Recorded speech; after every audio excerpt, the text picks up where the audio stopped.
यदानवपुत्राय ब्रह्मणे दक्षिणान्ति ब्रह्मं सम्प्रभुतं ब्रह्मं समिष्य ओम विष्णु विष्णु प्रच्छदित विदित संकल्पित आय होम कर्म प्रतिष्ठा प्रदान पंच होम कर्म प्रतिष्ठा प्रदान विष्णु विष्णु प्रच्छदित विदित होम कर्म प्रतिष्ठा। শুভ সন্ধ্যা। এখানে আপনারা যারা উপস্থিত আছেন গুণীজনরা সবাইকে নমস্কার জানাচ্ছি। আমার সশ্রদ্ধ নমস্কার গ্রহণ করুন। সবাইকে শারদীয় শুভেচ্ছা জানাচ্ছি। আমরা সবাই জানি যে বিশ্বকর্মা পূজা দিয়ে আমরা শ্রী শ্রী বিশ্বকর্মা পুজো দিয়ে আমরা শারদ উৎসবের আমি মনে করি যে একটা শুভ উদ্বোধন করি। বিশ্বকর্মা পূজার মধ্যে দিয়েই আমাদের শরতের আবাহন সম্পূর্ণ হয়। আমরা তারপর থেকেই মনে হয় যে এই পুজো গন্ধটা পুরোপুরি চলে আসে এই বিশ্বকর্মা পূজার মধ্যে দিয়ে। তারপর একে একে আমাদের দুর্গা পূজার জন্য যে কাউন্ট ডাউন আমরা 1 2 3 করে আমরা এরকম 1 2 3 করে আমরা দিন গুনতে থাকি যে আজকের থেকে 13 দিন বাকি, 30 দিন বাকি, সেভাবে দিনটা গুনতে থাকি। তো বিশ্বকর্মা পূজা দিয়েই শুরু হয়। আর আমরা আজকে শারদ উৎসবের শুভ সূচনা করছি প্রতি বছরের মতো বিশ্বকর্মা পূজায়।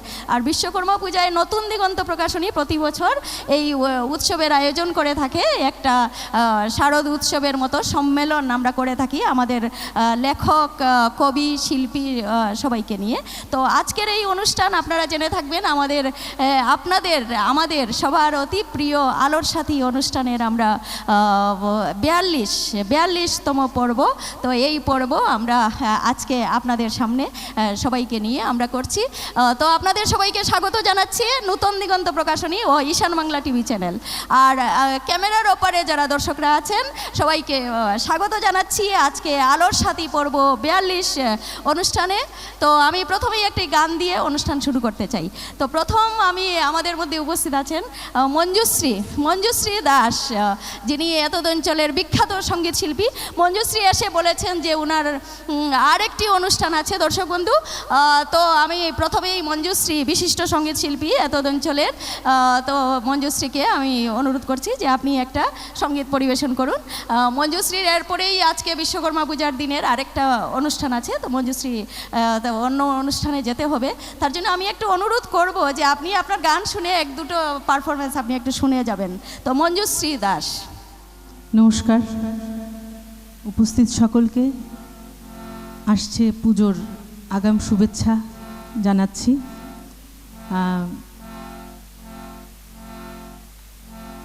এই উপত্যকার যারা কবিরা আছেন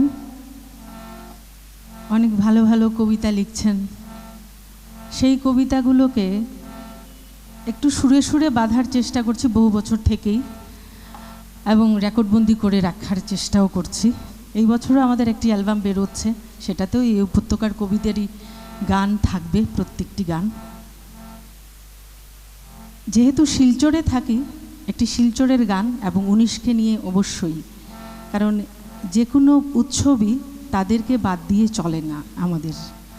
তো গাইছি উত্তরাধিকার কবিতাকে সুরারূপ করে, ছোট্ট করেই গাইব। কবি বিজয় ভট্টাচার্যের একটি কবিতা উত্তরাধিকার, সেটি আমি গাইবার চেষ্টা করছি। যদি ভুল ত্রুটি হয় ক্ষমা ঘেন্না করবেন।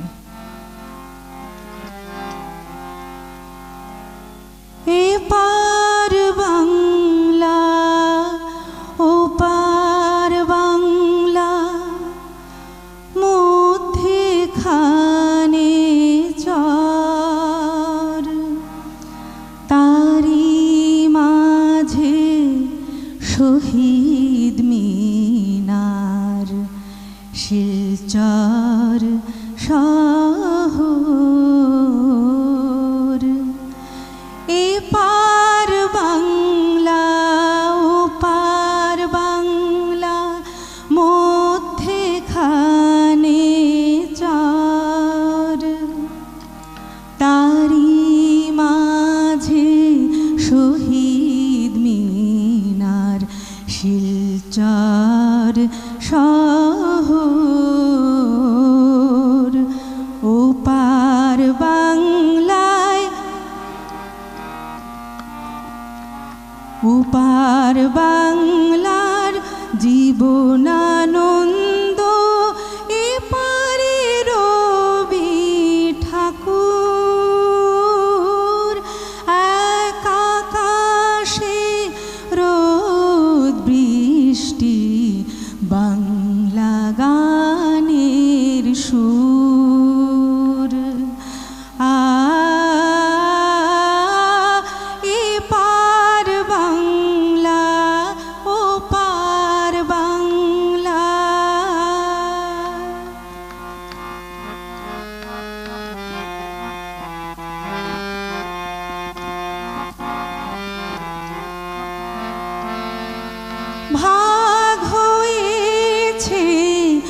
কুশিয়ারা সুরমাটানা চোখ ভাগ হয়নি জলের ধারা বাস্তুহারা শোক ভাগ হয়েছে কুশিয়ারা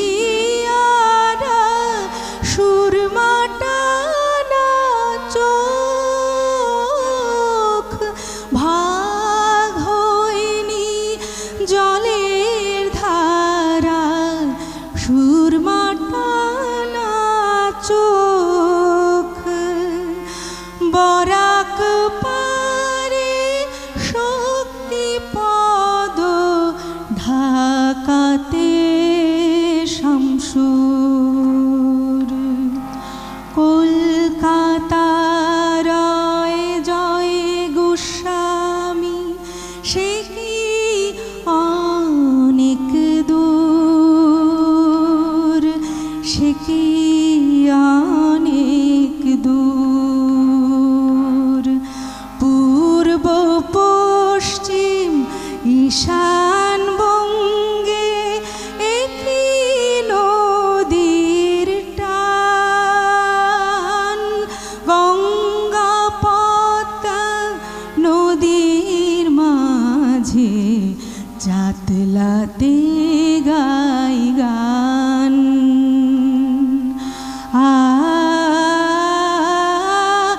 এ পার বাংলা ও পার বাংলা মধ্যে খানি চর তারি মাঝে শহীদ মিনার শিলচর শহর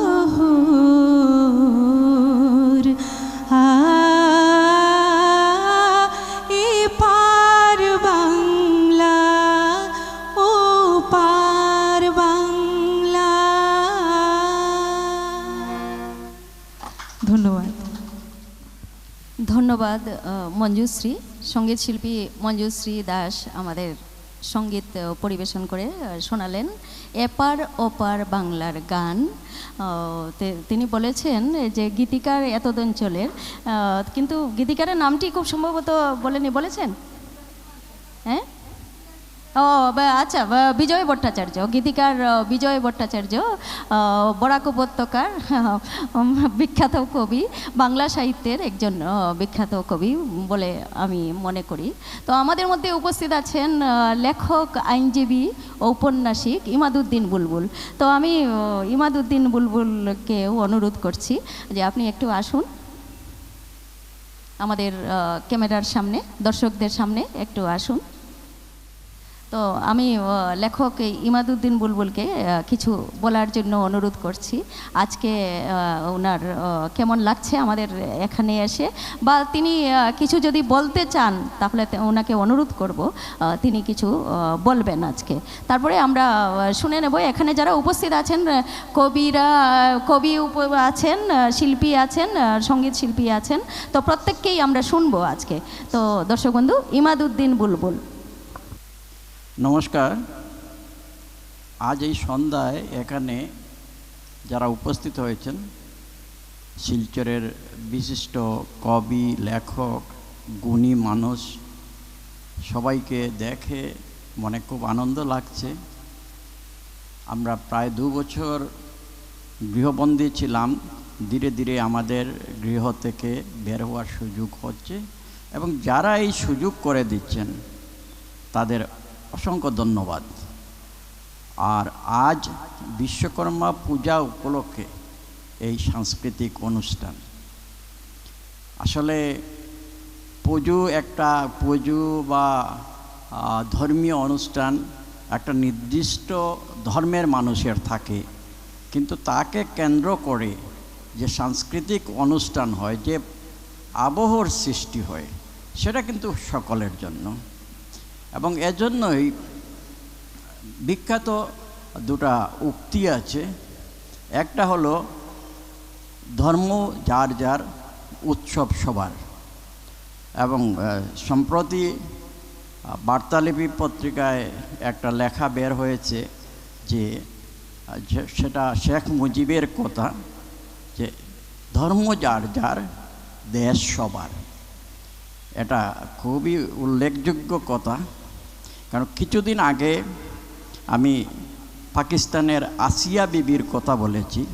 আসিয়া বিবি ধর্মত একজন খ্রিস্টান, তাকে ইসলাম ধর্ম অবমাননার জন্য তাকে মৃত্যুদণ্ড দেওয়া হয়েছিল, ফাঁসি কার্যকর হয়নি। তার আগে সুপ্রিম কোর্ট তাকে খালাস করেছে, কিন্তু এই তার পক্ষে হাইকোর্টের একজন জজ দাঁড়িয়েছিলেন, সমর্থন করেছিলেন। কিন্তু সেই জজকে তার যে দেহরক্ষী গুলি করে মেরেছে। সুতরাং যখন আসিয়া বিবি খালাস পেয়ে যান, তখন তাকে সরকারি তরফে শুধু তাকে কানাডায় পাঠিয়ে দেওয়া হয়, তার পরিবার পাকিস্তানে থাকে। কিন্তু তিনি কানাডায় বসে দেশের জন্য কাঁদছেন, দেশের মাটির জন্য কাঁদছেন। সুতরাং এটা দিয়েই এটা বলতে চাই আমি, যে একটা দেশের মাটির প্রতি মানুষের যে কি টান থাকে, সেই টান, যে দেশ তাকে মৃত্যুদণ্ড দিয়েছিল এবং মৃত্যুদণ্ড যদি সুপ্রিম কোর্ট রদ না করত তাহলে ফাঁসি হয়ে যেত, সেই দেশের মাটির প্রতি তার যে কি টান। সুতরাং দেশ সবার, ধর্ম যার যার, দেশ সবার। আসিয়া বিবির নাম অনেকেই জানেন, বিভিন্ন সময়ে পত্রপত্রিকায় বের হয়েছে। সুতরাং আজকের অনুষ্ঠান হচ্ছে শরৎকালে,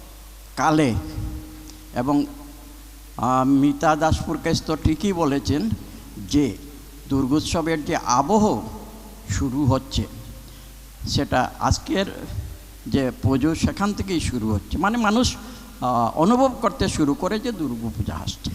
কিন্তু তার চেয়েও বড় কথা হলো যে আপনি যখন মাটির দিকে তাকাবেন, গাছের দিকে তাকাবেন, তখনই আপনার মনে হবে যে এটা শরৎকাল।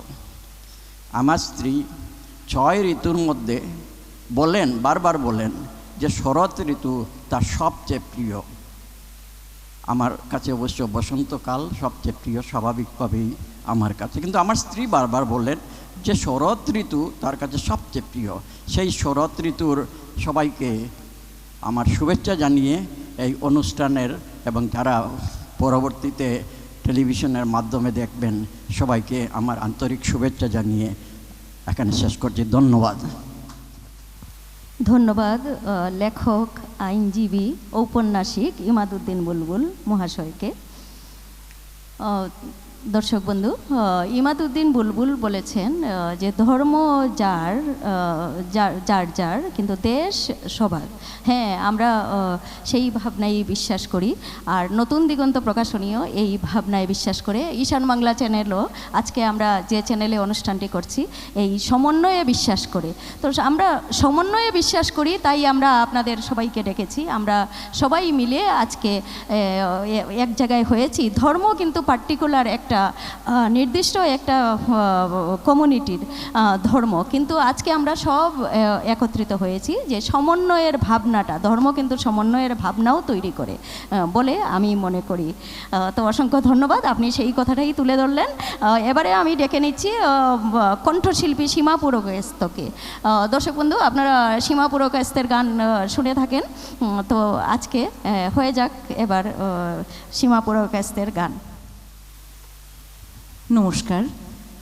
উপস্থিত সুধীবৃন্দকে আমার আন্তরিক শুভেচ্ছা, বড়দেরকে আমার প্রণাম, ছোটদেরকে আমার ভালোবাসা জানিয়ে আমি প্রখ্যাত শিল্পী নির্মলা মিশ্রের একটি আধুনিক গান পরিবেশন করার চেষ্টা করছি। গানটির কথা এবং সুর দিয়েছেন প্রবীর মজুমদার। ঘুমিয়েছিলাম মায়ের কোলে, কখন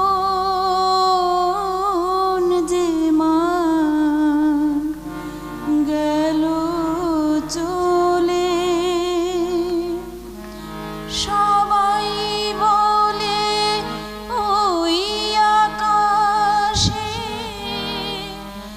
লুকিয়ে আছে, খুঁজে নাও ও তোতা পাখি রে, শিকল খুলে উড়িয়ে দেব মাকে যদি এনে দাও, আমার মাকে যদি এনে দাও। ঘুমিয়েছিলাম মায়ের কোলে, কখন যে মা গেল চলে। সবাই বলে ওই আকাশে লুকিয়ে আছে, খুঁজে নাও ও তোতা পাখি রে।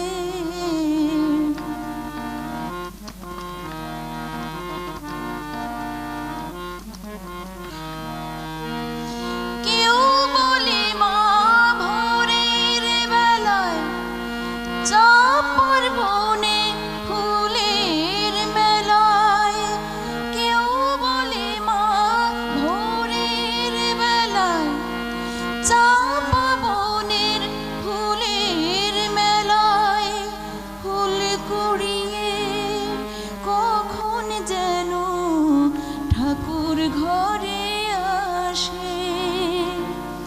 ভোরের আলো ফোটার আগে জেগে কত খুঁজি মাকে, চাপা তলায় ঠাকুর ঘরে বাড়ির আশেপাশে।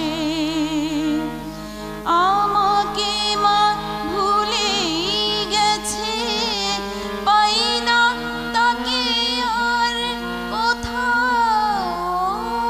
তোতা পাখি রে, শিকল খুলে উড়িয়ে দেব মাকে যদি এনে দাও, আমার মাকে যদি এনে দাও।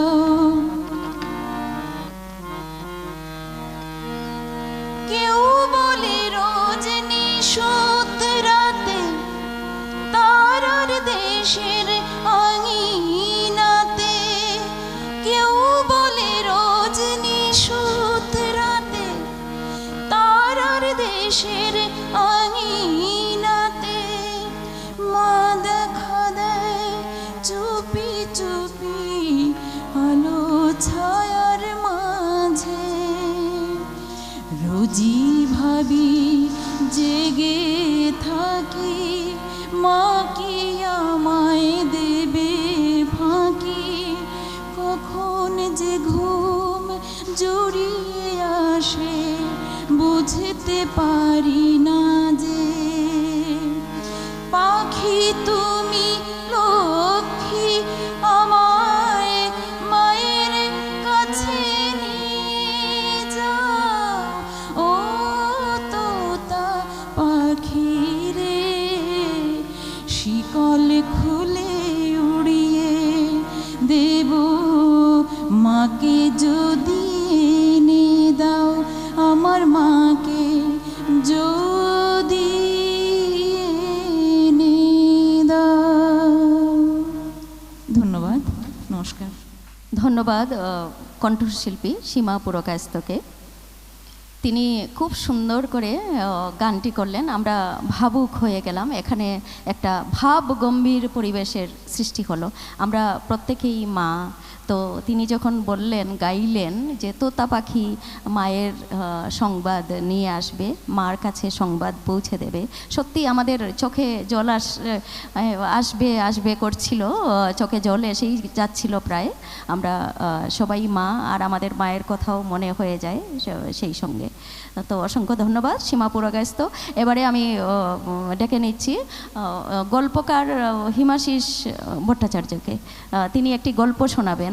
তারপরে আমি ওই বয়োজ্যেষ্ঠরা রয়েছেন, কিন্তু তবু আমি হিমাশিসদাকে ডেকে নিচ্ছি। তিনি একটু অন্য স্বাদের অনুষ্ঠান পরিবেশন করবেন, এই গল্প পরিবেশন করবেন। তার জন্য আমরা গল্প একটু শুনে নিই।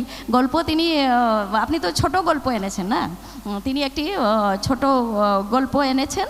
তো আমরা একটু অন্য স্বাদ থেকে ঘুরে আসি, অন্য স্বাদের একটু শুনে নেই গল্প। দেখি তিনি আমাদেরকে কি পাঠ করে শোনান। হিমাশিস ভট্টাচার্য। ধন্যবাদ। নতুন দিগন্ত প্রকাশনীর কর্ণধার মিতা, আমার একটি বইয়ের প্রকাশকও। কয়েকদিন আগে বইটা প্রকাশিত হয়েছে, এই মাসেই। একটু আগে যখন সীমা পুরকায়স্থ গানটি গাইছিলেন, আমার মনে পড়ে গেল নির্মলা মিশ্রকে কলকাতাতে একটি জায়গাতে আমি গিয়েছিলাম। আমি ওনাকে জিজ্ঞেস করেছিলাম এই গানটা সম্পর্কে, যে আপনি যে গানটা গিয়েছিলেন। তিনি আমাকে বললেন, না ওই গানটি তো আমি গাইনি। কী বলছো, আমি তো গান তো গাইনি। আমি তো একটু হতভম্ব হয়ে গেলাম। আমি বললাম, তুমি বললাম, না আসলে আমি এটা কেঁদেছি। আমি এই গানটা আমি গাইনি, এটা আমি কেঁদেছি। এবং এখনও, তিনি অনেক বয়সে কিছুদিন আগে মারা গেছেন, এখনও যখন আমি কোনো অনুষ্ঠানে এই গানটা গাই, আমি মনে করি যে আমার মানে কান্না ওনার ভিতর থেকে, গানটা আসে না, কান্নাটাই আসে আর কি। যে আজকে হঠাৎ করে উনি গানটা এখানে পরিবেশন করে আমার এই কথাটা মনে করে দিলেন। আমি মাঝে মাঝে গল্প লিখি। তা যখন মিতা বললেন যে একটা গল্পই ভালো, আর একটু ছোটো হলেই ভালো, তখন আমি ভাবলাম কোন গল্প করব। হাতে পড়ে গেল এই মাসের কিশোর ভারতী, আপনারা জানেন কলকাতাতে ওরা একটা বিশেষ গল্প সংখ্যা প্রকাশ করেছে। এতে আমার একটা গল্প ওরা স্থান দিয়েছিল। আমি ভাবলাম যে আমি এই গল্পটাই আজকে এখানে আমি পড়ে নিই। এটা আমার জেনারেলি আমি যে গল্পগুলো লিখি বেশ বড় হয়, কিন্তু এটা বড় নয়, ছোট গল্প। আমার গল্পটার নাম জাতিঙ্গার মায়া। যাওয়ার সময় বলে গিয়েছিল সুতপ, আমার সঙ্গে তো দেখা হয়েছে, কাউকে বলিস না অনি। বরাক ভ্যালি এক্সপ্রেস তখন জাতিঙ্গায়। ট্রেনের গতি অনেক কম, জানালা দিয়ে ঢুকছে ফুরফুরে ঠান্ডা হাওয়া। ঝড়ো বাতাসের শব্দে সুতপের কথাগুলো অনেক দূর থেকে ভেসে আসছে বলে মনে হলো। মুখের উপর থেকে হাত দিয়ে চুল সরিয়ে কোনো মতে জিজ্ঞেস করলো অনিমেষ, কেন বলবো না কেন? এমনি হাসলো সুতপ। তারপর কি ভেবে আস্তে আস্তে বলল, বলিস, কেউ তোর কথা বিশ্বাসও করবে না। এসব কি বলছিস সুতপ? অনিমেষ কিছু বলতে যাচ্ছিল, বাদিকে মোড় নিয়ে ট্রেন ঢুকে গেল পাহাড়ের একটি সুড়ঙ্গের মধ্যে। ভেতরে ঘুটঘুটে অন্ধকার, পাশের মানুষকেও দেখা যায় না। দিনের বেলা বলে কামরার আলোও নেভানো। আমি একটু আসছি, তুই বস। দাঁড়া, ট্রেনটা আগে টানেল থেকে বের হোক, তারপর যাবি। ট্রেন বেরিয়ে গেল। চারদিকে আলোর বন্যা, পরিষ্কার নীল আকাশে ঝকঝকে গোলা সূর্য। এখানে বৃষ্টি হয় অনেক বেশি, তবু রোদ যখন উঠে আকাশ একদম পরিষ্কার হয়ে যায়। মেঘ ঘুরে বেড়ায় হাত ছুঁই ছুঁই দূরত্বে। হাফলংয়ের যে উঁচু পাহাড়ে অনিমেষদের কোয়ার্টার, সেখানে তো তারা রোজ মেঘ দেখে। অনেক নিচে রেল লাইন। যখন ট্রেন যায় মনে হয় অনেকগুলো দিয়াশলাই বাস্ক যেন লোহার দড়ি দিয়ে একসঙ্গে জুড়ে দেওয়া হয়েছে। মেঘ ওড়ে ট্রেনের আশপাশ দিয়ে। সুতপ চলে গেছে, সিট ছেড়ে ওঠার উপায়ও নেই। অনেক যাত্রী দাঁড়িয়ে আছে, একটা সিট খালি হলেই 3-4 জন ধূপধাপ বসে পড়ে। সুতপ নামবে জাতিঙ্গায়, জাতিঙ্গায় গাড়ি দাঁড়াবে, তখন না হয় নেমে দেখবে অনিমেষ। অনিমেষের বাবা কাঠিহাট থেকে হাফলং স্টেশনে বদলি হয়ে এসেছেন কিছুদিন। হাউসেন আঙ্কেলের সঙ্গে বেড়ানো এক অপূর্ব অভিজ্ঞতা। বেড়াতে বেড়াতে কত গল্প বলে। এই অঞ্চলের সব জায়গার ইতিহাস তার নখদর্পণে। একদিন জাতিঙ্গার কমলালেবু অনিমেষকে দিয়ে বলেছিলেন, জানো নি, এই জাতিঙ্গা পাহাড়টা বড় অদ্ভুত। লোকে বলে এখানে এলে নাকি এমন সব আত্মীয় বন্ধুর কথা মনে পড়ে যায় যাদের তুমি খুব ভালোবাসতে, অথচ তারা কবেই মারা গেছেন। কেউ কেউ বিশ্বাস করে কখনো নাকি জাতিঙ্গায় এদের দেখাও মেলে। কথাটা অত শত বোঝেনি অনিমেষ। হয়তো জাতিঙ্গায় এলে হাউসেন আঙ্কেলের কারো কথা মনে পড়ে যায়। তবে জাতিঙ্গার আরেকটা বৈশিষ্ট্যের কথা অনিমেষ বইয়ে পড়েছে। এখানে কোনো জায়গায় বছরের কিছুদিন পাখিরা দলে দলে এসে আত্মহত্যা করে। পৃথিবীর কোথাও আর এরকম ঘটনার কথা শুনেনি অনিমেষ। থাউজেন্ড আঙ্কেলের সঙ্গে একদিন জায়গাটা দেখে এসেছে অনিমেষ।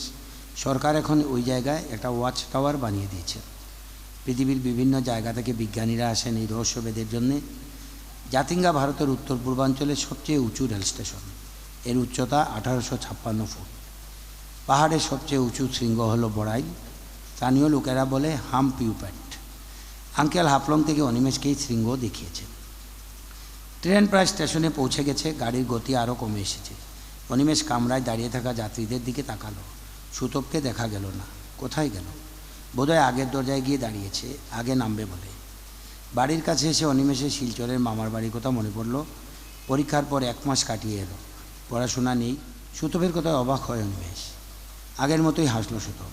যেতে হবে আর কি, বাবা জানি কত টেনশন করছে। তা তুই একা নাকি? হ্যাঁ, একেবারে একা।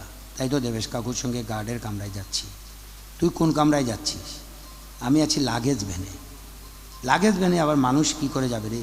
ওখানে তো শুধু মালপত্র থাকে, বন্ধ কামরা, বাইরে থেকে তালা লাগানো থাকে। না মানে আমি যাচ্ছি 4 নম্বর কোচে। লাগেজ ভ্যানে আমার একটা বাক্স মানে কিছু মালপত্র আছে। তা তুই এখানে থেকে কি করবি? গার্ডের কামরায় আবার মজা আছে নাকি?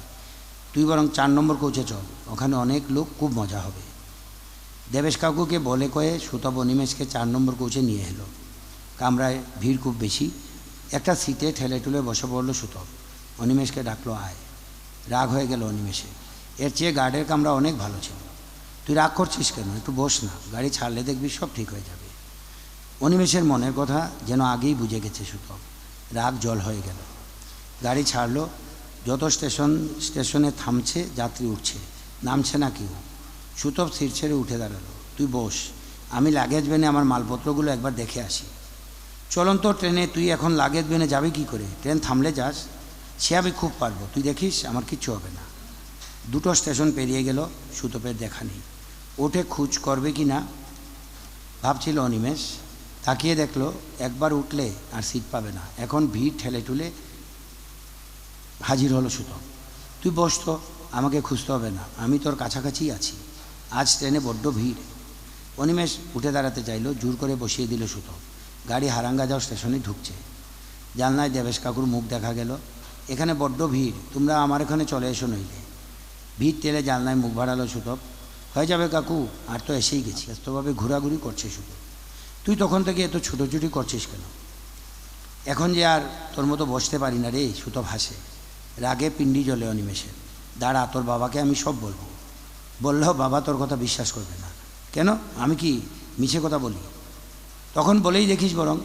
এই যে তোর সঙ্গে আমার দেখা হলো, এত গল্প করলাম দুজনে, তোর এসব কথা শুধু বাবা কেন, কেউ বিশ্বাস করবে না।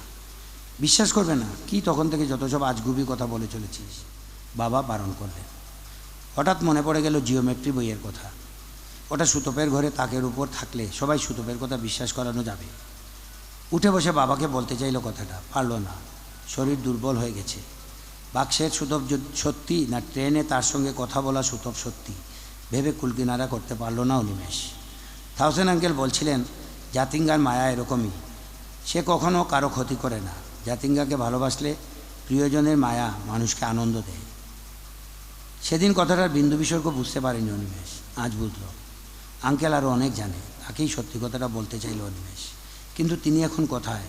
নিশ্চয়ই সুতপের মৃতদেহটা আগলে বসে আছেন। তাকেই বলবে অনিমেষ। বাক্সের সুতপের অস্তিত্ব সে মানে না।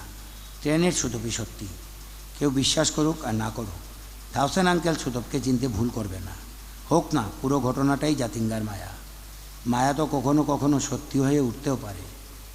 মাথা গুলিয়ে গেল অনিমেষে। চোখের সামনে অসীম অন্ধকার। বাবার ডাকে থাউজেন্ড এসে দেখলেন বেঞ্চে পরম নিশ্চিন্তে ঘুমিয়ে রয়েছে অনিমেষ। মুখে প্রশান্তির হাসি। ঠোঁট দুটো যেন নড়তে চাইছে, যেন বলছে, সুতপ তুই তো সত্যি, তুই কখনো জাতিঙ্গার মায়া হয়ে উড়ে যাস না রে, আমি খুব কষ্ট পাবো। ধন্যবাদ গল্পকার হিমাশিস ভট্টাচার্য। দর্শক বন্ধু, আমরা জাটিঙ্গার মায়া নিয়ে গল্প শুনলাম। জাটিঙ্গা আপনারা সবাই জেনে থাকবেন যে বরাক উপত্যকায় বরাক নদী, আর ডিমা হাসাওতে পড়ে না জাটিঙ্গা নদী।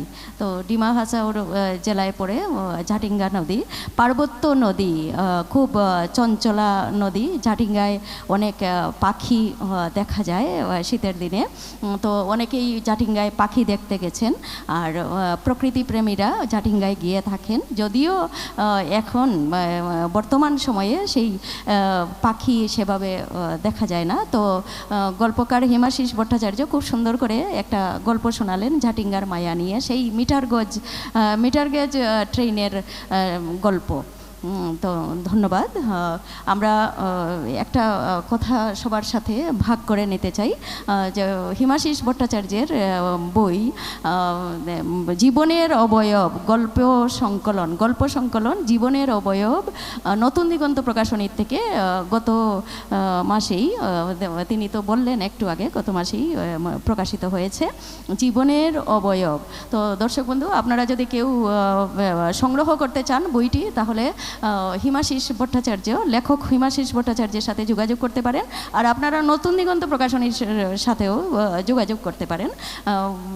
গল্পের বই, গল্প সংকলন জীবনের অবয়ব, লেখক হিমাশিস ভট্টাচার্য, মূল্য 200 টাকা, মূল্য 200 টাকা, প্রকাশক নতুন দিগন্ত প্রকাশনী।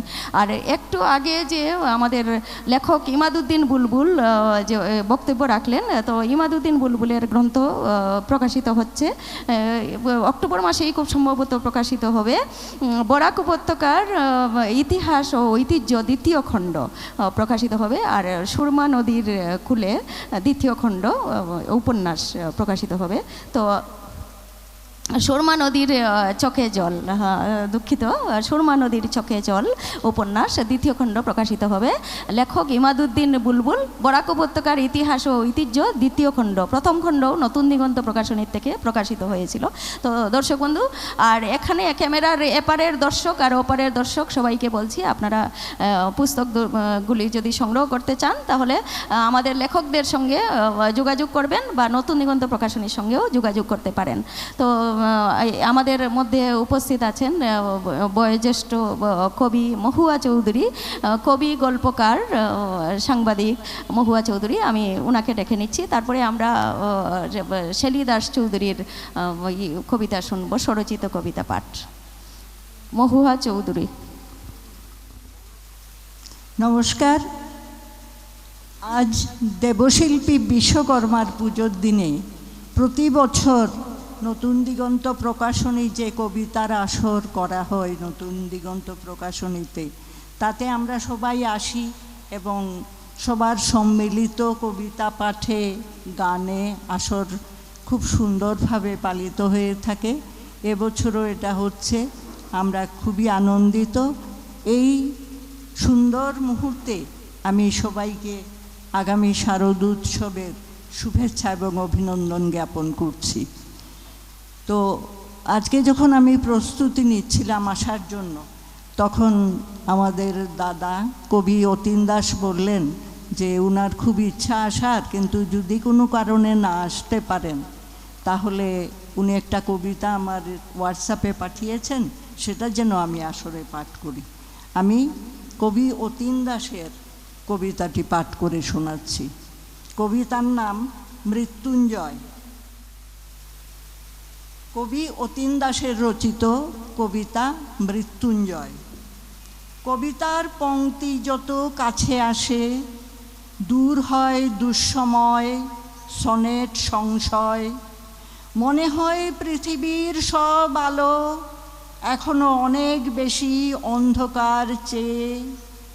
যতই মেঘলা হোক কোথাও না কোথাও রৌদ্র খেলা করে নির্বিষ আকাশে। কবিতার পংক্তি যত কাছে আসে, তোমার তন্নিরূপ ভেসে ওঠে। স্নিগ্ধ স্মৃতি, রাগ, অনুরাগ, পৌরসে ডাগর স্বপ্ন দিগ্বিজয়ী। পৃথ্বীরাজ জেগে উঠে দীপ্ত অশ্বক্ষুরে। কবিতার পংক্তি কাছে আসে মন্ত্র হয়ে, মৃত্যুঞ্জয় ভেদ করে সুদূর দ্রাঘিমা, কবিতা প্রদীপ্ত জ্যোতি ম্লান করে বেদের মহিমা। ধন্যবাদ। ধন্যবাদ কবি মহুয়া চৌধুরী। দর্শক বন্ধু, কবি মহুয়া চৌধুরী বয়োজ্যেষ্ঠ কবি সাংবাদিক অতীন দাসের কবিতা পাঠ করে শোনালেন। আমরা দিদির কবিতা, মহুয়া চৌধুরীর কবিতাও শুনে নেব যথাসময়ে। এবারে আমি ডেকে নিচ্ছি কবি শেলী দাস চৌধুরীকে। শেলী দাস চৌধুরী আমাদের এতদ অঞ্চলের একজন স্বনামধন্য কবি। তিনি কবিতা নিয়মিত লিখে চলেছেন। তার কবিতা আমরা প্রায়ই পত্রপত্রিকায় দেখে থাকি। তারপরেই আমরা একটা গান শুনে নেব, বিশ্বরূপা পুরকায়স্থের গান। শেলী দাস চৌধুরী। নমস্কার। আজকের এই সুন্দর সন্ধ্যায় আমি সবাইকে, উপস্থিত সবাইকে আমার ভালোবাসা ও শুভেচ্ছা জানাচ্ছি। আমি কিন্তু কোনো কবিতা আনিনি, স্মরণ থেকে পড়তে চেষ্টা করছি। যদি ভুলে যাই আমাকে মাপ করবেন। ছোট্ট দুটি কবিতা পড়ার চেষ্টা করছি। আমার প্রথম কবিতার নাম রং। গোধূলির সময় তোমার সঙ্গে আমার দেখা, গোধূলির সঙ্গে আমাদের কি সম্পর্ক? শুধুই রং ছাড়া, কেবলই ক্রমাগত রাত্রির দিকে গড়িয়ে যাওয়া ছাড়া। 2 নম্বর কবিতার নাম অস্থির সংলাপ।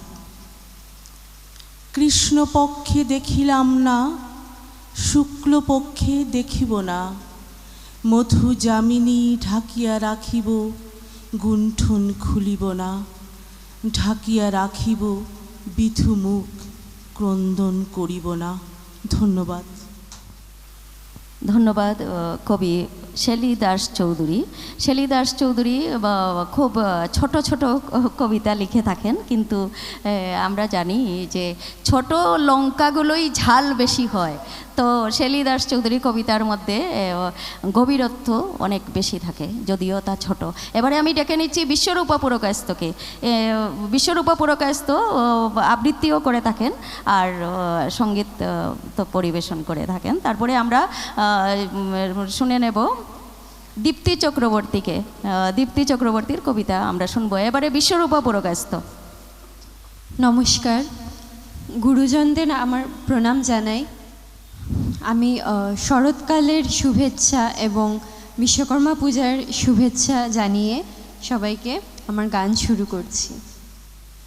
জগত জুড়ে উদার সুরে আনন্দ গান বাজি, জগত জুড়ে উদার সুরে আনন্দ গান বাজি, সে গান কবে গভীর রবে বাজিবে হিয়া মাঝে, জগত জুড়ে উদার সুরে আনন্দ গান বাজে, বাতাস জল আকাশ আলো সবারই কবে বাসিব ভালো, বাতাস জল আকাশ আলো সবারই কবে বাসিব ভালো, হৃদয় সভা জুড়িয়া তারা বসিবে নানা সাজি, হৃদয় সভা জুড়িয়া তারা বসিবে নানা সাজি, জগত জুড়ে উদার সুরে আনন্দ গান বাজি, নয়ন দুটি মিলিলে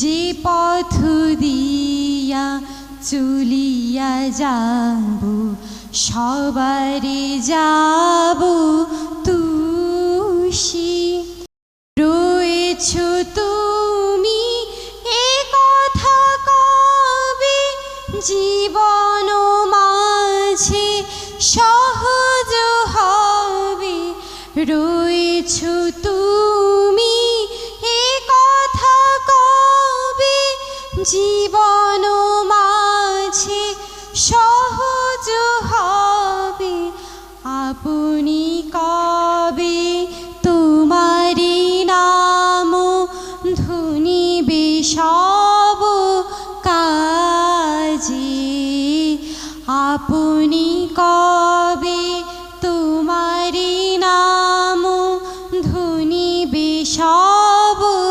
কাজে জগৎ জুড়ে উদার সুরে আনন্দ গান বাজে সে গান কবে গভীর রবে বাজিবে হিয়া মাঝে জগৎ জুড়ে উদার সুরে আনন্দ গান বাজে।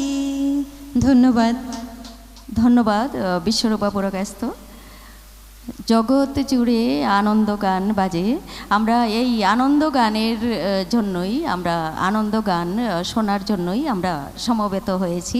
যে কোনো পূজা কিংবা যে কোনো পুজো কিংবা ঈদ বা যে কোনো ধর্মীয় মিলন উৎসব আমি মনে করি বা নতুন দিগন্ত প্রকাশনী মনে করে ঈশান বাংলা টিভি চ্যানেল মনে করে যে এটা আমি প্রথমেই বলেছি সমন্বয়ের গান, তো আনন্দের গান, আনন্দের বার্তা বাহক। আর আমরা মিলনের গান গেয়ে থাকি, মিলনের বার্তাই বহন করে যে কোনো ধর্মীয় উৎসব। তো এবারে আমি ডেকে নিচ্ছি কবি দীপ্তি চক্রবর্তীকে। দীপ্তি চক্রবর্তী নিয়মিত লিখে চলেছেন, বহু বছর থেকে তিনি লিখছেন। আমরা বিভিন্ন সাময়িকীতে বরাক উপত্যকা ও বরাক বহির্বরাকের বিভিন্ন সাময়িকীতে দীপ্তি চক্রবর্তী লেখা দেখে থাকি। এবারে দীপ্তি চক্রবর্তী তার স্বরচিত কবিতা পাঠ করবেন, তারপরে আমরা একটা আবৃত্তি শুনে নেব। আর আমাদের অনুষ্ঠানে খুব বেশি বাকি নেই, আমরা সঙ্গীত শিল্পী জয়া বহলের গান দিয়ে আমাদের অনুষ্ঠান শেষ করব। তো এবারে দীপ্তি চক্রবর্তী। নমস্কার। আজ বিশ্বকর্মা পূজা। এই পুজো নতুন দিগন্ত প্রকাশনী শুরু যখন করেছে তখন থেকে আমি আসছি এবং মাঝে মধ্যে অনুপস্থিত থাকতে হয়েছে পারিবারিক কারণে, কিন্তু নতুন দিগন্তের সন্ধান আমাদেরকে দেয় নতুনভাবে, নতুন আঙ্গিকে। এবার শুধু নয়, বিগত বছর কয়েক থেকেই ও আমাদেরকে ডাকে গানে, নাচে, আনন্দে। সেই শরৎ প্রকৃতির যে একটা রূপ আমরা দেখতে পাই, সে রূপকেই বাস্তবে ও আমাদের মনে আনন্দের দুলা দিয়ে দেয়। তো এজন্য নতুন দিগন্ত প্রকাশনীর সম্পাদিকা মিতা দাসপুরকায়স্থকে আমি অশেষ ধন্যবাদ জানাই ঈশান বাংলার টিভি চ্যানেলকে। আজকের এই অনুষ্ঠানে ওরাও সম্মিলিত হয়েছে, এর জন্য। আমার ছোট্ট একখানা কবিতা সেই শারদ আগমনীকে নিয়েই আমি পাঠ করছি। স্বপ্ন ডানা মেলে। আবির মাখা সন্ধ্যায় বিল্লমূলে শরৎ জননী মা আসছেন। দীর্ঘদিনের স্বপ্নীল বাসনা মা আনন্দময়ীর হবে বন্দনা। ধরিত্রীর আঁচলে যদিও করোনার সহস্র আঘাত, তবু স্বপ্ন ডানা মেলে। রামধনুর রং এনে মায়ের ছবি আঁকা হয় হৃদয়ে, পুষ্পাঞ্জলি দিতে মায়ের শ্রীচরণে। তৃষিত হৃদয়ে করি আহ্বান, তোমারই আশাটা মাগো, হোক মধুময়, হোক আনন্দময়। নমস্কার। ধন্যবাদ কবি দীপ্তি চক্রবর্তী। তিনি আনন্দময়ীর আগমনের বার্তা শোনালেন। আনন্দময়ী আগমনে যেন আমরা খুশিতে মেতে উঠি। তো দর্শক বন্ধু, আমাদের আশাও তাই।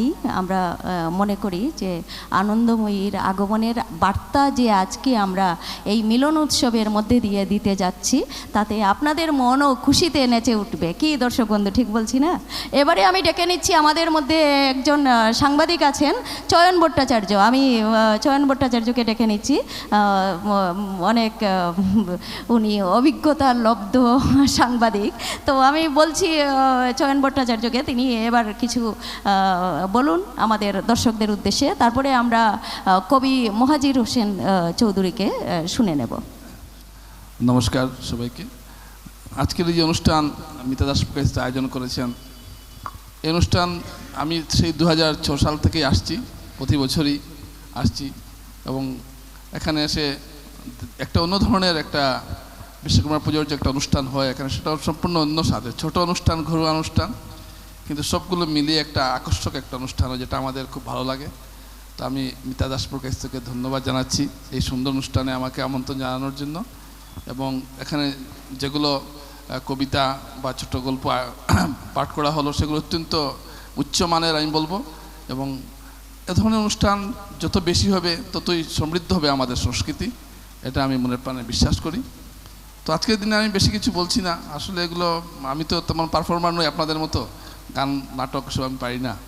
তো আমি আর সেটাই বললাম, আর শুভেচ্ছা রইল নতুন দিগন্ত আরও এগিয়ে যাক, আপনাদের সবার যে সৃষ্টিকর্ম সেটা আরও সমৃদ্ধশালী হোক, এটি আমি কামনা করছি। ধন্যবাদ। অসংখ্য ধন্যবাদ চয়ন ভট্টাচার্য।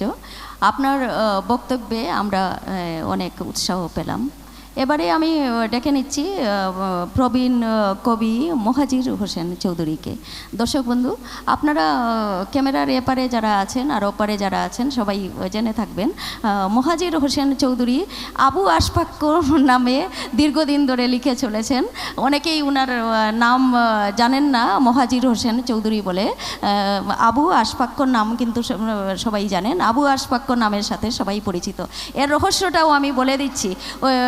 মহাজির হোসেন চৌধুরী একজন অত্যন্ত কি বলবো স্নেহবান, সবাই সব পিতারাই পুত্রের জন্য স্নেহ রাখেন, স্নেহশীল পিতা হন প্রত্যেক পিতাই, কিন্তু তিনি একটু অন্য ধরনের। তিনি পুত্ররা সবসময়, ছেলেরা আমরা দেখেছি সবসময় বাবার পরিচয়ে পরিচিত হয়, কিন্তু তিনি সেটা না, তিনি পুত্রের পরিচয়ে তিনি নিজেকে দীর্ঘদিন, আমি অন্তত 2005 থেকে দেখে এসেছি যে তিনি পুত্রের পরিচয়ে নিজেকে পরিচিত করেছেন। আবু আশফাক্য নাম ওনার, সুপুত্র আশফাক্য চৌধুরী। তো আশফাক্য চৌধুরীও একজন লেখক, কবি, সে উদীয়মান লেখক, খুব প্রশংসা অর্জন করেছে ইদানিং। ওর লেখায়, ও কবিতা লেখায় প্রশংসা অর্জন করেছে। আমরা ঈশান বাংলা টিভি চ্যানেলেও আবু আশফাক্যকে এনেছি, আশফাক্য চৌধুরীকে এনেছি, যে আশু চৌধুরী নামে পরিচিত। তো আমি ডেকে নিচ্ছি তার পিতা মহাজির হোসেন চৌধুরীকে, যিনি এখন আর আবু আশফাক্য লিখেন না, এখন মহাজির হোসেন চৌধুরী লিখেন।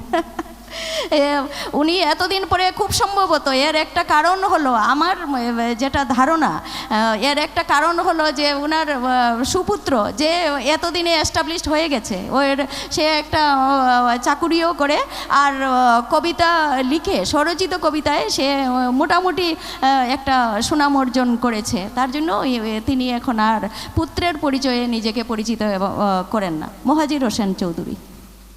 উপস্থিত সবাইকে আমি সাংস্কৃতিক অভিনন্দন জানাচ্ছি। মিতা দিয়ে আমার সব পরিচয় পর্দা ফাঁস করে দিয়েছেন, যতটুকু নয় ততটুকুই প্রশংসা করেছেন। আমি তত বড় কবিও নই, মাঝে মাঝে লিখি, কোথাও কোথাও প্রকাশ হয়। তো আজকে এই অনুষ্ঠানে আমাকে সুযোগ দেওয়ার জন্য আমি নতুন দিগন্ত প্রকাশনীর কর্ণধার মিতা দাসপুরকায়স্থ এবং ঈশান বাংলা কর্তৃপক্ষকে আমার আন্তরিক শুভেচ্ছা জানাচ্ছি। আমার একটা কবিতা, তুমি অপরাধী অথবা উন্মাদ। ত্রিভুবন বলতে যে অক্ষরেখা দ্রাঘিমা বেসে ওঠে মনের পুঞ্জিতে, ভোরের আলো এসে তাকে ধুয়ে মুছে নে, দিগন্তে হাহাকার জাগে নৈরস্যিক সুবলে।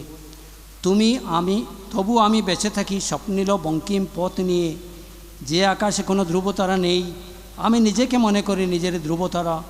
নৈসর্গিক আলো হাওয়া তপ্ত কুয়াশায় ঘেরা, চারিদিকে জলতরঙ্গ বাজে টপ টপ টুং টাং। এক উদাসী ভিখারিণী ছেঁড়া কাপড়ের আঁচলে লুকিয়ে রাখে সমস্ত সংসার তোমার আমার, এবং একাধিকবার উদলা হয়ে গেলে হাওয়ারা খিলখিল হাসে, আকাশ বুক করে যৌবন উল্লাস। এ লজ্জা কারো কাছে বলতে নেই, না হলে তুমি অপরাধী অথবা উন্মাদ। আমি আরেকটা কবিতা পাঠ করছি। কবিতার নাম অঝুর লবঞ্জল দুদানা ভাত।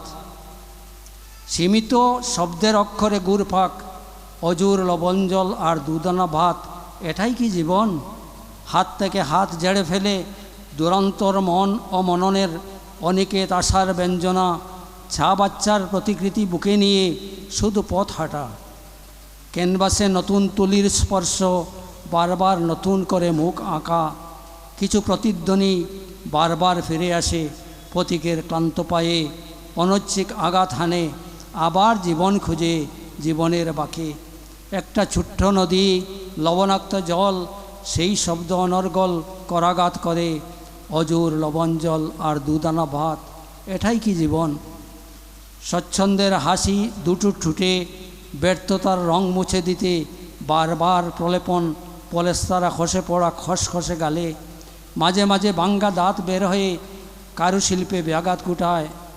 আর একটু পথ হাঁটি, আর একটু দেখা যাক বদলে কিনা শব্দের বন্ধনী, অজুর লবঞ্জল আর দুদানা ভাত। ধন্যবাদ। অসংখ্য ধন্যবাদ কবি মুহাজির হোসেন চৌধুরী। এবারে আমি ডেকে নিচ্ছি শ্রীয়তা বিশ্বাসকে। শ্রীয়তা বিশ্বাস আবৃত্তি শোনাবে। শ্রীয়তা বিশ্বাস। নমস্কার, আজ আমি আপনাদের সামনে কবিগুরু রবীন্দ্রনাথ ঠাকুরের একটি বিখ্যাত কবিতা পুরাতন ভৃত্য আবৃত্তি করতে যাচ্ছি। ভৃতের মতো চেহারা যেমন নির্বোধ অতি ঘোর, যা কিছু হারায় গিন্নি বলেন কেষ্টা বেটাই চোর। উঠিতে বসিতে করি বাপন্ত, শুনেও শোনে না কানে। যত পায় বেতন না পায় বেতন, তবুও না চেতন মানে। বড় প্রয়োজন ডাকি প্রাণপ্রণ, চিৎকার করি কেষ্টা। যত করে তারা নাহি বা ইশারা, খুঁজে ফিরি সারা দেশটা। তিনখানা দিলে একখানা রাখে, বাকি কথা নাহি জানে। একখানা দিলে নিমিষে ফেলিতে তিনখানা করে আনে। যেখানে সেখানে দিবসে দুপুরে নিদ্রাতি আছে সাদা। মহাকলরবে গালি দিয়ে যাবে পাজি হতবাগা গাধা। দরজার পাশে দাঁড়িয়ে সে হাসে, দেখে জ্বলে যায় পৃথ্য। তবু মায়া তার ত্যাগ করে ভার, বড় পুরাতন ভৃত্য। ধন্যবাদ। ধন্যবাদ শ্রীয়তা বিশ্বাস। এবারে আমরা কবি মহুয়া চৌধুরীর একটি স্বরচিত কবিতা শুনব, তারপরেই আমরা আমাদের অনুষ্ঠান শেষের পথে চলে যাব। মহুয়া চৌধুরী। নমস্কার। বিশ্বের সব কবিকে আমার শ্রদ্ধা অভিনন্দন জানিয়ে আমি ছোট্ট একটি কবিতা পাঠ করে শোনাচ্ছি। অতলান্ত ডুব। হাত ধরে আমাদের পাশাপাশি হেঁটে কথা ছিল পৌঁছে যাব সূর্যোদয় ভোরে। অনিশ্চিত রাত্রির অন্ধকার প্রহরে ফেলে রেখে সংশয় ছেঁড়া চিরকুটে। শর্ত ভেঙে মধ্যপথে আমাকে একাকী রেখে তুমি অজানা সন্ধানে দিলে পারি। অনিকেত শালবনে পূর্ণচ্ছেদ দাড়ি, চাতলার নিভৃত জলে ঢেউ আঁকিবুকি। রাত্রির প্রহর ভাঙে আকাশের মেঘ, আমাকে সিক্ত করে নিঃসঙ্গ বাতাস, গভীর অন্ধকারে ডুবে অদৃশ্য প্রকাশ, নিশ্চুপ চরাচরে ভগ্ন মনে আবেগ।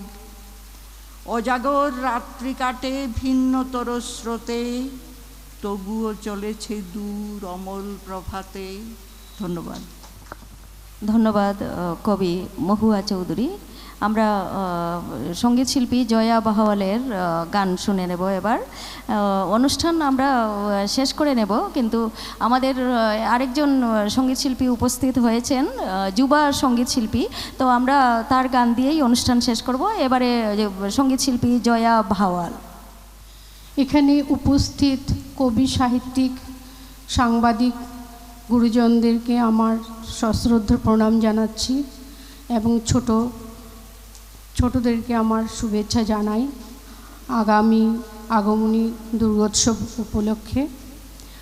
আজকে 3 বছর ধরে আমি এই প্ল্যাটফর্মে এসেছি মিতা দাস পুরকায়স্থর আমন্ত্রণে। ওর এই চিন্তাধারাটা আমার কাছে খুব ভালো লেগেছে।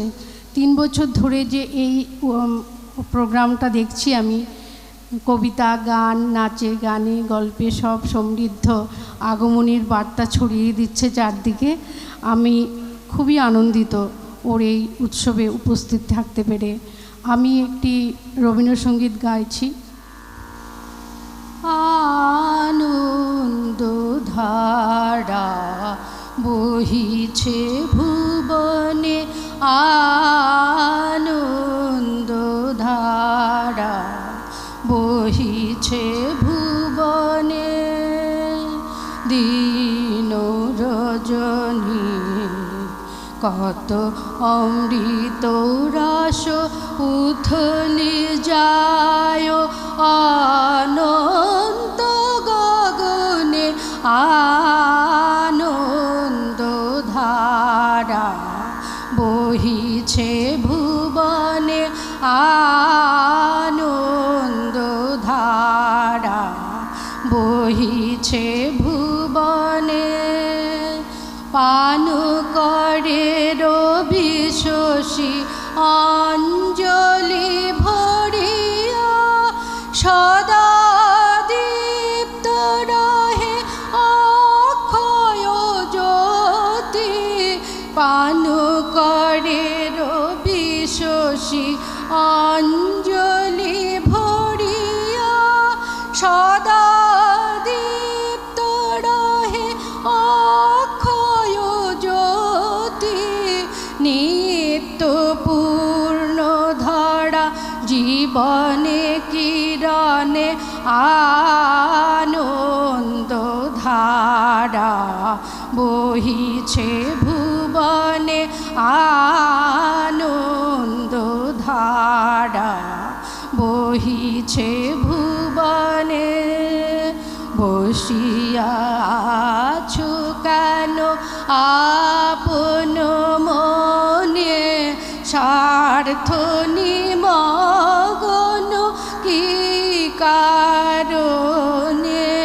বসিয়া আছো কেন আপন মনে, স্বার্থ নিমগ্ন কি কারণে।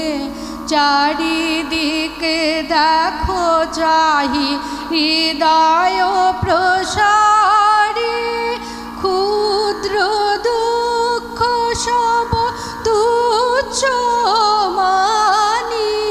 চারিদিকে দেখো চাহি হৃদয় প্রসারী, ক্ষুদ্র দুঃখ সব তুচ্ছ মানি। প্রেম ভরিয়া লহ শূন্য জীবনে, আনন্দ ধারা বহিছে ভুবনে, আনন্দ ধারা বহিছে ভুবনে। দিন রজনী কত অমৃত রস উথলি যায় অনন্ত গগনে আনন্দ ধারা বহিছে ভুবনে আনন্দ ধারা বহিছে ভুবনে। ধন্যবাদ সঙ্গীত শিল্পী জয়া ভাওয়াল। আপনি আমাদেরকে সত্যি আনন্দধারায় সত্যি এই অনুষ্ঠানে আনন্দধারা বইয়ে দিলেন। এই ভুবনের আনন্দধারা বইয়ে দেওয়ার কথা আপনি বলেছেন। ভুবনে বইছে কি না ঠিক বুঝতে পারছি না, কিন্তু আমাদের এই অনুষ্ঠানে আনন্দধারা সত্যি এখন বয়ে গেল। এবারে আমি ডেকে নিচ্ছি সায়ন ও ময়ূরীকে। সায়ন ও ময়ূরী আমাদের এই অনুষ্ঠানে আজকে সঙ্গীত পরিবেশন করবে। তাদের সায়ন ও ময়ূরীর সঙ্গীত পরিবেশনের মধ্যে দিয়ে আমাদের আজকের আলোর সাথী 42 পর্ব 42 অনুষ্ঠান শেষ হবে।